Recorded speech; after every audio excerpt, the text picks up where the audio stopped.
నమస్తే, welcome to our channel. నేను పద్మిని. ఆయన పేరు వింటే హైందవ మతాన్ని వ్యతిరేకించే వారి వెన్నులో వణుకు పుడుతుంది.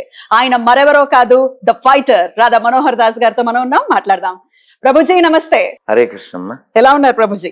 కాస్త అలిసిపోయి ఉన్నాను. ఎప్పుడు అదే చెప్తారేంటి ప్రభుజీ? ఎప్పుడు రెస్ట్లెస్, నేను రెక్లెస్ కాబట్టి. ప్రభుజీ, ఆస్ట్రేలియా పర్యటన ఎలా జరిగింది? అమ్మా చెప్పే.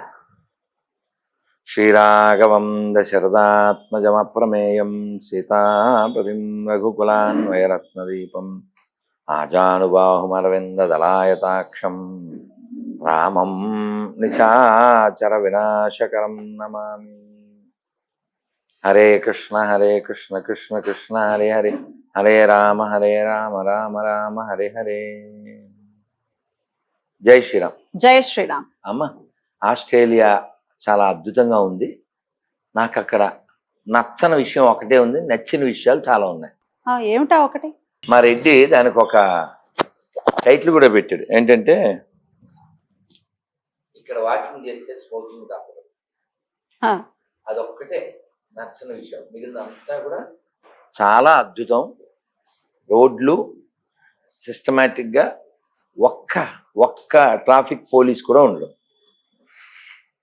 రాత్రి అయినా పగలైనా రెడ్ లైట్ వెలిగితే ఆగుతారు. ఖచ్చితంగా సీట్ బెల్ట్ పక్కన ఉన్నవాడు కూడా వేసుకోవాల్సిందే. వేసుకోకపోతే ఒక $1,720 ఫైన్. ఫలానా వారింటికి చలానా వచ్చేది. ప్రభుజీ, ఇక్కడ ఉన్నటువంటి క్రైస్తవులు మిమ్మల్ని ఏ లెవెల్లో వ్యతిరేకిస్తారో మనకు తెలిసిందే. కానీ ఒరిజినల్ క్రైస్తవులుగా చూసేటటువంటి ఆస్ట్రేలియన్స్ మిమ్మల్ని ఎలా స్వాగతించారు? ఇక్కడ ఉన్నోళ్ళు క్రైస్తవులు కాదు కాబట్టి, 50-50 గాళ్ళు కాబట్టి, నీతి లేని వాళ్ళు కాబట్టి, జాతి ద్రోహులు కాబట్టి, వారిని వారు మోసం చేసుకునేటువంటి మోసగాళ్ళు కాబట్టి వీళ్ళు వ్యతిరేకించారంటే అది పొట్ట బట్ట బ్యాచ్ కాబట్టి దానికి అసలు మనం ఆశ్చర్యపోగలం.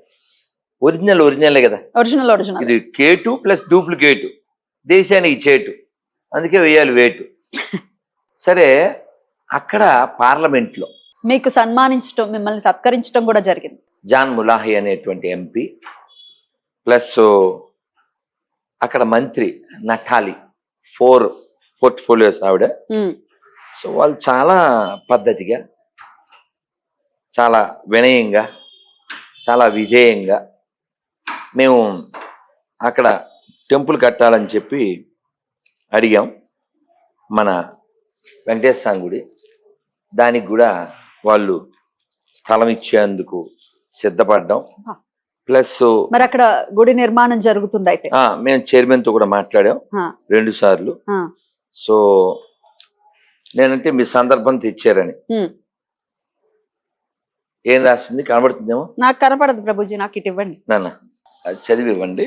అంటే ఎందుకు మీకు మీ చేతికి ఇస్తున్నానంటే, John Mullahy MP, state member of Glen వేవర్లెన్.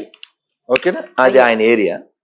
So ఆయన పిక్చరు నేను ఎందుకు చెప్పా అంటే, ఈ గొర్రెలు ఆయన ఫోన్ నెంబర్ కూడా ఇచ్చాడు, ఆయన నాకు పెన్ను కూడా ఇచ్చాడు, మాతో సెల్ఫీలు దిగాడు. మంచి వినయం ఉన్నవాడు. అయితే మీరు ఇలా క్రైస్తవాన్ని వ్యతిరేకిస్తున్న మీ ధోరణి ఆయనకు తెలుసా? తెలిసినా కూడా నన్ను సపోర్ట్ చేస్తాడు. తెలుసా అంటే ఇంకా అంత పరిచయం లేదు కదా. తెలిసినా నన్ను సపోర్ట్ చేస్తాడు. ఎందుకు చెప్పనా? ఎందుకు? మానవతావాది ఆయన. మానవతావాది, మతవాది కాలేడు. మతవాది అంటే వాడు పట్టుకున్నదే అందరూ పట్టుకోవాలి, వాడు మొక్కిందే అందరూ మొక్కాలంటాడు. హిందువు మతవాది కాదు, మానవతావాది. ఇప్పుడు మీ ఇక్కడ 1, 2, 3 ఒక 10 మంది లోపు జనం మనం అందరం కూడా దైవాన్ని ఏ పేరుతో అయినా కొలవచ్చని చెప్పగలం, చెబుతాం. ఇక్కడే శివాలయం ఉంది, వెనకలే రాముడు ఉన్నాడు, అమ్మవారు, హనుమంతుడు, కాలభైరుడు, సౌరంజన్, గణపతి. మనం ఎవరినైనా మొక్కొచ్చు, మనకి అభ్యంతరం లేదు, మనం చెప్పగలం. ఈ మాట ఒక ముస్లిం క్రైస్తవుడు చెప్పగలిగితే ప్రపంచ శాంతి క్షణాల్లో వచ్చేస్తుంది. కేవలం 2-3 అక్షరాల కోసం కోట్ల మంది ప్రాణాలు పోయినాయి. అందుకని ఆ మూర్ఖత్వం నుంచి బయటపడిన వాడు ప్రపంచానికి శాంతి ఇస్తాడు. వీరు అక్కడ మాట్లాడుతుండగా అది విక్టోరియా హాల్. ఆ పార్లమెంట్ పేరు అంటే వారు సన్మానం చేసి Yeah, అవే. వారు నాతో మాట్లాడింది, ఆ పార్లమెంట్ అంతా చూసింది. ఇప్పుడు నేను మీకు కార్డు ఎందుకు చూపించా అంటే గొర్రె రిమైన్ ఆల్వేస్ గొర్రె, గొర్రె నెవర్ గురో. ఆ వీడియో కింద ఆయన ఏమి ఎంపీ కాదు, అక్కడ గైడ్ అయి ఉంటాడు, ఈడే ఈడే పోనీ ఇప్పుడు దాన్ని నిరూపిస్తాడా? నిరూపించడం. ఇప్పుడు మీకు కారు ఉంది కదమ్మా, ఏం కారు? నాకు స్విఫ్ట్ కార్ ఉంది బాబు. స్విఫ్ట్ కార్ ఏం కాదు, పద్మిని అబద్ధాలు చెప్తుంది, BMW కారు ఉంది అని ఇస్తే చూపించాలా వద్దా? అన్నాను అంటే చూపించాలిగా. సో చూపించాలి. ఈ మూర్ఖులు అలాంటి మాటలు వాడుతూ ఇంకా మనం ఏం చెప్పలేం. సో వారితో అంటే మేము వెళ్ళిన 2వ రోజు 3వ రోజు అనుకోకుండా చర్చ వచ్చింది, ఇక్కడ వెంకటేశ్వర స్వామి గుడి ఉందా టీటీడీది అని. లేదు అన్నారు.